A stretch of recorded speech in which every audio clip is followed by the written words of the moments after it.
അപ്പോൾ ഞാൻ കാണിക്കുന്നത് ഒരു തക്കാളി പാലൊഴിച്ച് വയ്ക്കുന്ന കറിയാണ്.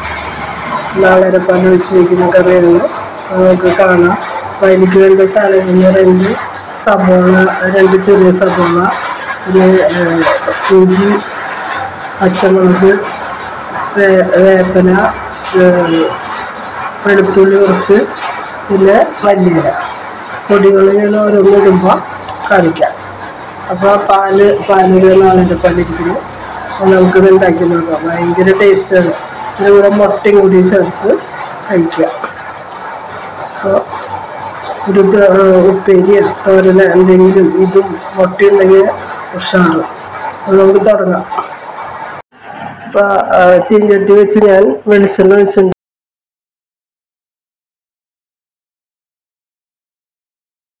ഇതിന് സബോള നന്നായി ഒരുവിധം വളർന്നു വന്നിട്ട് വല്ലാണ്ട് മുരിയുണ്ട്. കാരണം നമുക്ക് ഇഞ്ചി ഉണ്ടാക്കലും വെളുത്തുള്ളിയൊക്കെ ഇട്ടിട്ട് അത് വഴിച്ച് എടുക്കാനുള്ളതാണ്.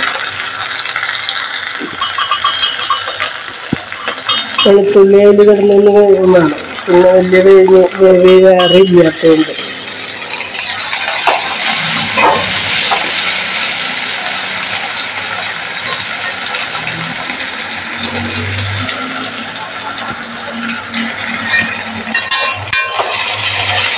നന്നായി വഴന്ന് വരട്ടുണ്ട്.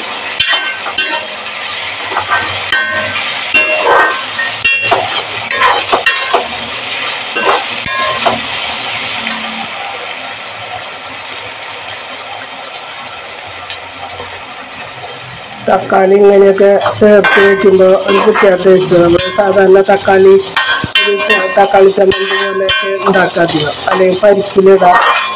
അങ്ങനെ ഇത് ഒരു ഇറച്ചി കോഴിയൊക്കെ പാലൊഴിച്ച് വയ്ക്കില്ല, പാലൊഴിച്ച് വയ്ക്കുന്ന ഒരു കറി. അതുപോലെയല്ല കോഴിയിലാണ് മുട്ട. അപ്പോൾ അങ്ങനെ വയ്ക്കുമ്പോൾ അതിന് മുട്ട കൂട്ടി കഴിക്കുമ്പോൾ ഒരു പ്രത്യേക ടേസ്റ്റാണ്. ഇഞ്ചി ഒക്കെ വേണം. ഇഞ്ചി, വെളുത്തുള്ളി, പച്ചമുളക്, ഇനി നമുക്കൊരു വേപ്പിലിട്ട് കൊടുക്കാം.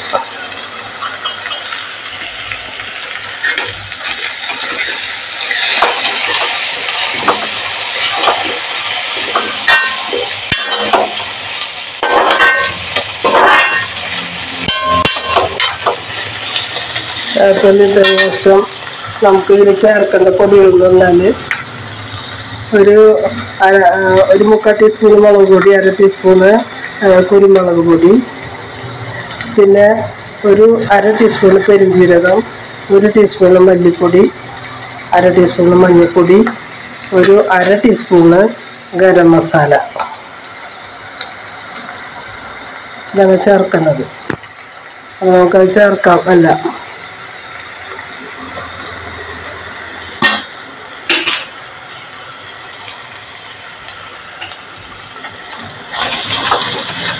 എൻ്റെ പച്ചമുളം പോണവരെ ഒന്ന് ഇളക്കി വെക്കും.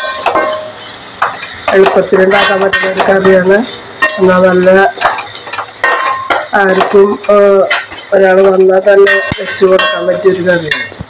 പെട്ടെന്ന് അപ്പോൾ നമുക്കതിലേക്ക് നമ്മൾ ഓൾറെഡി ഉപ്പും മുളകും അതിൻ്റെ ഇൻഗ്രീഡിയൻസൊക്കെ ചേർത്തിട്ടുണ്ട്. അപ്പം ഇനി നമുക്ക് തക്കാളി ഇട്ട് വേണം.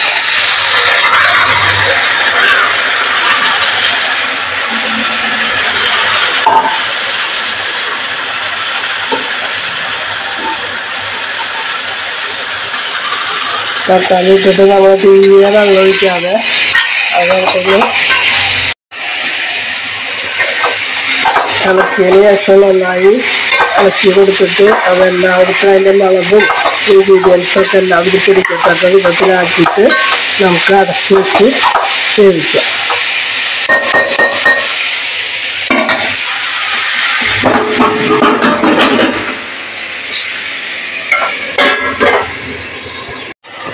അപ്പോൾ നമുക്ക് തക്കാളി നന്നായി വെന്ത് കിട്ടിയിട്ടുണ്ട്.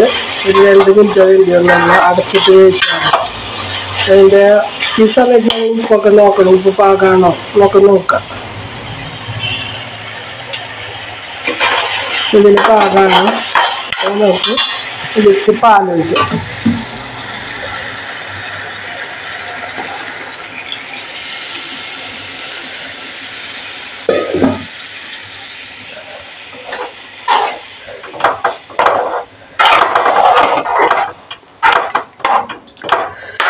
ഇങ്ങനെ നിങ്ങൾ ഉണ്ടാക്കി നോക്കിയിട്ടില്ലെങ്കിൽ ഒരു പ്രാവശ്യം നിങ്ങൾ ഉണ്ടാക്കി നോക്കണം. അത്ര ടേസ്റ്റാണ് ഈ കറി. നമുക്ക് ഇതിലേക്ക് ഇനി അധികം തിളപ്പിക്കാൻ പോകരുത്. അത് ഓഫ് ചെയ്യണം. തീ ഓഫ് ചെയ്യുക. മല്ലിയില ഇട്ട് കൊടുക്കാം.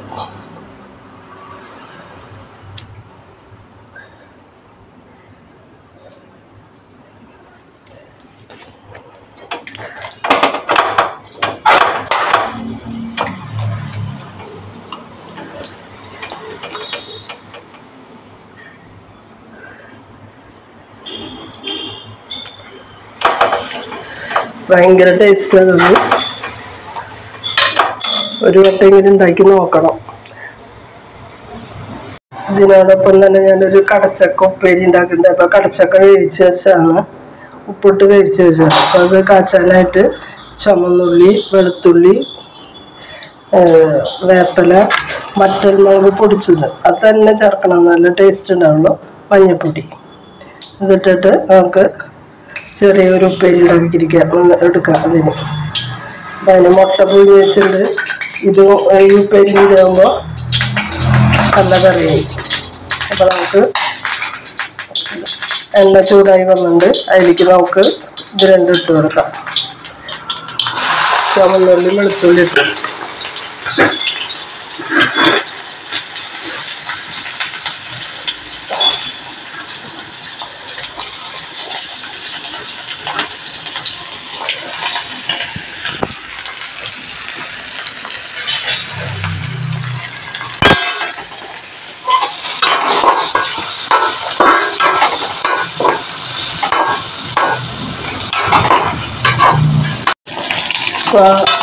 ഉള്ളി, വെളുത്തുള്ളിയും ചുവന്നുള്ളിയും ഒരു വന്നപ്പോൾ ഞാൻ വേപ്പിലിട്ട് കൊടുത്തു. അത് നന്നായി മുരിഞ്ഞിട്ടുണ്ട്. അപ്പോൾ നമുക്ക് ഇതിലേക്ക് വറ്റൽമുളക് ഇട്ട് കൊടുക്കാം. ഒരു 1/4 ടീസ്പൂണ് മഞ്ഞൾപ്പൊടി ഇടാം. അതിൻ്റെ പച്ചപ്പുറം പോണ വരെ ഇറക്കിയിട്ട് നമുക്ക് വേവിച്ച് വെച്ച കടച്ചക്ക ഇട്ട് കൊടുക്കാം.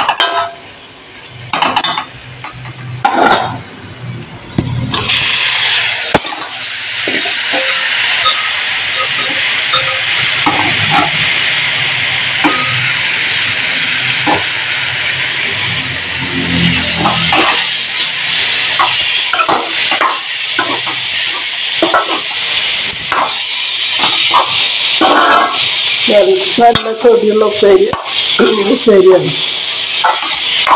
അപ്പോൾ ചൊടി വേണ്ടവർക്ക് ചൊടിയായി, ചാറുകറിക്ക് ചാറുകറിയും. നല്ല ചാറുകറിയാണ്. ഞാൻ വെറുതെ പറയേണ്ടത്, ഒരു വട്ടെങ്കിലും ഉണ്ടാക്കി നോക്കണം. നല്ല ടേസ്റ്റാണ്. പാൽ ഒഴിച്ചിട്ട് വേണമെന്നില്ല, പാൽ ഒഴിക്കണം.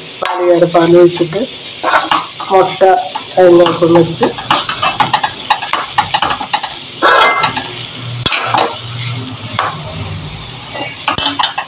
ഇതാണ് ഇന്നത്തെ എൻ്റെ കറികൾ. അപ്പോൾ തക്കാളി കറി, മുട്ട ഉപ്പേരി, കടച്ചക്ക ഉപ്പേരി. അപ്പോൾ നിങ്ങൾ ഉണ്ടാക്കി നോക്കുക. നിങ്ങൾക്ക് ഇഷ്ടപ്പെടുകയാണെങ്കിൽ ലൈക്ക് ചെയ്യുക, ഷെയർ ചെയ്യുക, സബ്സ്ക്രൈബ് ചെയ്യുക. നാളെ വേറെ കറികളായിട്ട് കാണാം. Okay, see you. Thank U.